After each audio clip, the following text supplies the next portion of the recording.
Good day everyone, my name is Ruchi Estancia.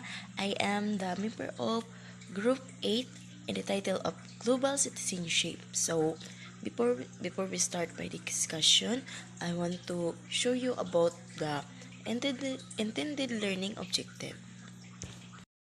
Intended learning outcomes. At the end of this section, you are expected to describe the characteristic of global citizen, illustrate the importance of global citizenship, and articulate a personal definition of global citizenship. What is global citizenship? So, global citizenship is the idea of people have a rights and civic responsibilities that will come being a member of the world with the whole world's philosophies and sensibilities rather than as a citizenship particular nation or place. So being a human or a person in this world, you have a responsibility to care or to make make it make it good in your you make it good in the nation. You have a character being a respect our culture, gender, faith, or other responsibility. Being a member of societies, you need to respect the cultures to make it honest or even trustworthy. So, the advent of globalization and a multitude of technology advancement, the nation as well as many citizens of the world have the gotten closer than they before. Communication has been made easier with relative news efficiency with reaching even the former information which are quite literally and everyone fingerprints. This constant state of being interconnected brings about a nation global village where citizens of the world members not only their respective home countries but also the global world. So true communication is dali ra mapadali ang ato ang kinabuhi kay which is gamit nato ang technology. So pareha ng example pareha ng na kay mga pareha ng ate nimo ni abroad dito sa laing nasod din through gadget is ma-communicate nimo sila dito kanang kay sa una man good is kanang papilang sulat din ipasa nimo nya dili pa nato sure kung madawat ba nila or madawat nila pero pila pa kaadlaw bago nila makuha. So kani through communication to sa technology is bisag unsa pa na ka mga karaan nga mga information ma-research lang nimo siya para through kuan Google or mga Facebook something nga makita din nimo dito kung mag-scroll ka kung try kung example mag-research ka sa Google tapos i-search nimo makita ra dayon nimo ang imong pangita. So karon manggod is high-tech naman kay ta dili pare sa unang less lang kaayo ang technology mo pay pagsugod then makita po nato is ma-search mo nato kung pila ta ka population diri sa kuan sa atong example sa Pilipinas makita nato kung pila ta ka population pila ta ka buok sa atong barangay kay high-tech sa mo to kung gingon high-tech na kaayo siya. So that's all lang, thank you. Good day everyone, I am Christine Arubo and I will continue the report of Miss Estancia. So now I will discuss the characteristics of a global citizen. Global citizen, it is individual, is aware of the wider world and has a sense of their own role as a citizen. Respect and values diversity. So what do you mean by diversity? It means to understand that each other is unique and recognizing individual differences. For example, understanding and appreciating interdependence of humanity, culture, and natural environment. So another, this is a global citizen, is someone who has an understanding of how the world works. He is someone who is outraged by social injustice. So what do you mean by outrage? So when we say outrage, it means it's powerful meaning or anger aroused by something perceived as injury. So meaning to say, you will not allow anyone to do something unlawful to you or to your community.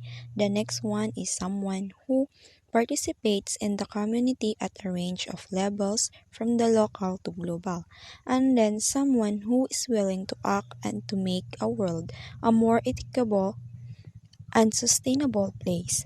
And lastly, a global citizen is someone who takes responsibility for their actions. Moreover, the role of microsystems such as families and local communities is of great importance is solidifying a global perspective. In essence, global education must be holistic and requires the effort not only of the educators but of parents, peers, and even policymakers. So, microsystem is a system of people, groups, and institutions that play an immediate and explicit role in child's life. So, example includes the family, neighborhood, religious, community, school, and peers.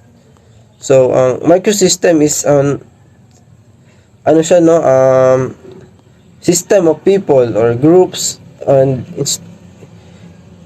institution that play an immediate and explicit role in a child's life. So, like, kani siya ay mga grupo like sa atong society, no?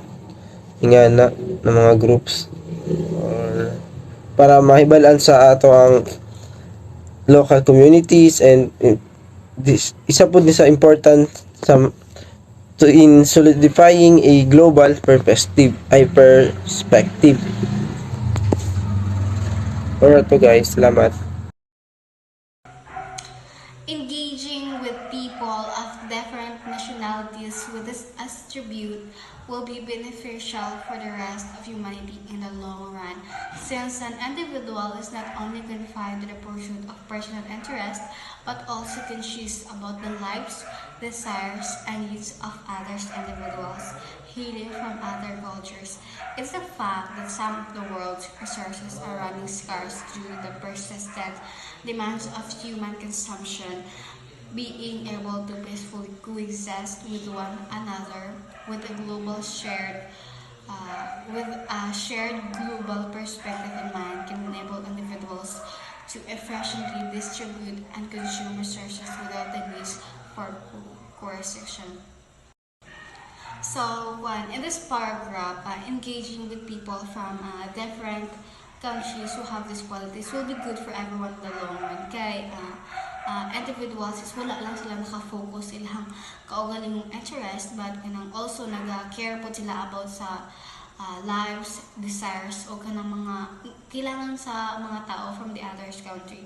So, tinuod po din siya because some resources are running low because people are using too much of them.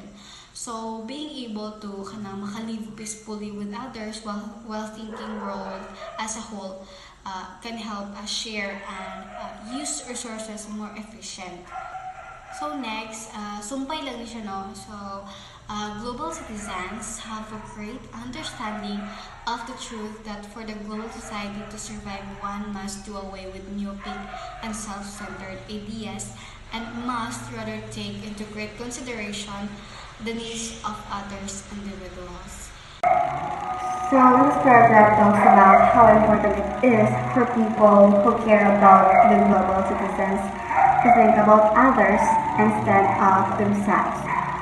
They should understand kung sa mga kailangan, kung sa mga needs sa mga tao from different cultures around the world.